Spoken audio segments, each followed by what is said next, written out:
যখন জেল খাটছি I was like a Pablo Escobar.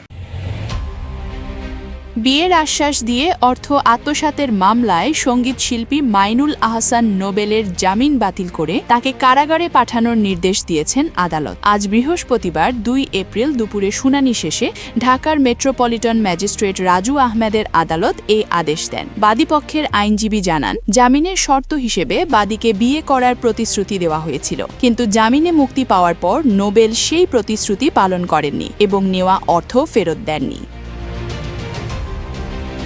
মামলার অভিযোগ অনুযায়ী আনান্নিয়া শবনম রোজ নামের এক নারীর সঙ্গে প্রেমের সম্পর্ক তৈরি করে বিয়ের প্রতিশ্রুতি দেন নোবেল। এই সম্পর্কের সুযোগে 2023 সালের আগস্ট থেকে 2025 সালের জুন পর্যন্ত বিভিন্ন সময়ে তার কাছ থেকে মোট 13,18,540 টাকা নেন এবং পরে আর ফেরত দেননি। গত 23 ফেব্রুয়ারি এই মামলায় নারায়ণগঞ্জের সিদ্ধিরগঞ্জ থেকে নোবেলকে গ্রেপ্তার করে পুলিশ। পরদিন উভয় পক্ষের আপসের ভিত্তিতে 1000 টাকার মুচলেকায় তাকে 2 এপ্রিল পর্যন্ত জামিন দেওয়া হয়, কিন্তু সেই শর্ত পালন না করায় আজ নির্ধারিত তারিখেই তার জামিন বাতিল হলো।